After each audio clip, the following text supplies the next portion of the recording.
Hello and welcome to this interview here on Money Paathshaala. Joining me today is someone who's trying to build something very interesting, which is a technology solution to actually enabling people to manage what they leave behind. Now, let's try and understand this. We talk a lot about investment, which is the part of your life where you actually build money. You save, you invest, and you build money to meet your goals. But almost every day, and especially during the COVID years, we have seen how fragile life is. Now, what happens when you're gone? Sometimes it may be out of old age and you may have time to plan. But what if it is a sudden death? And what happens to your money then? Obviously, you build your money to leave something behind for your near and dear ones. So, how do you manage to do that? Is what Darsh Golechha is trying to achieve. He is the founder at Legacynext. So let's speak to him about what his views are. Thanks very much, Darsh. Estate planning, as most financial planners talk about, is a very integral part of a financial plan. So my first question to you is, what are you seeking to do through your tech platform? And then we can discuss a few more things.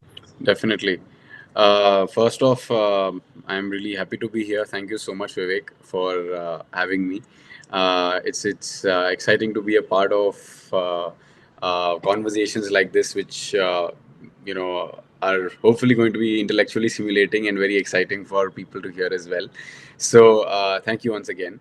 To begin and to answer your question, in fact, I'll just tell you a bit of a story. And this was during the time when we were all going through a huge turmoil in a sense when it was during COVID, and a lot of things were happening, and when we were all going through, there was a lot of conversations that were happening around people dying and people not having family members were not being properly thought of. They were very depressed. There was a lot of mental health issues, uh, and it was just very chaotic, so to speak, right?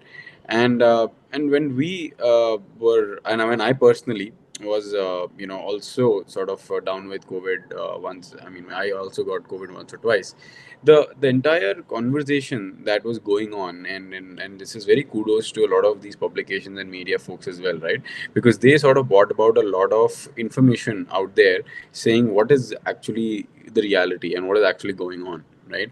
And it actually was an article in one of the newspapers. I wouldn't want to name it here, but it's a very prominent newspaper, and that sort of got me going on this journey, right? It was an article.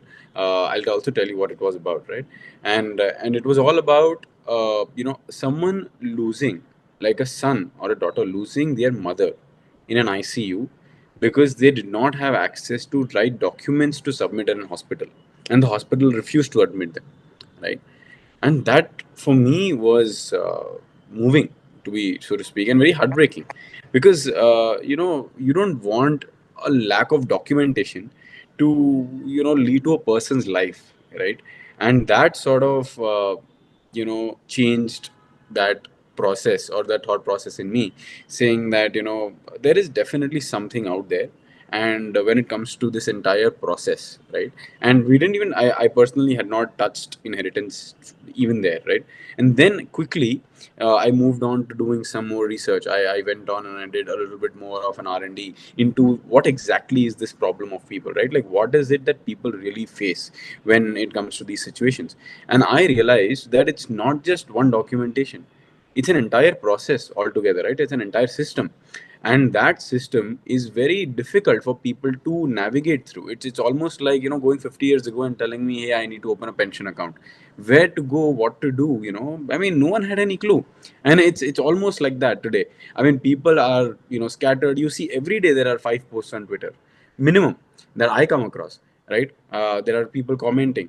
There is someone, putting out something and saying that, I've lost this, my money is still stuck there. And imagine the plight of people that would be there if today there is about 1.25 lakh crore. That's the amount that's on multiple news sources and websites. And even the government has recently, the other day, come about and shared some information on this, saying that there is an entire piece of unclaimed money that's lying. And imagine if that's the amount of money that's lying unclaimed.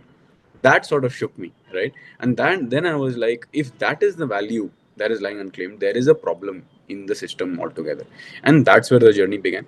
And since then we did in we when we first realized in inheritance transfer, or post death, things to do post death in India are, for an individual, they are unfortunately not that seamless.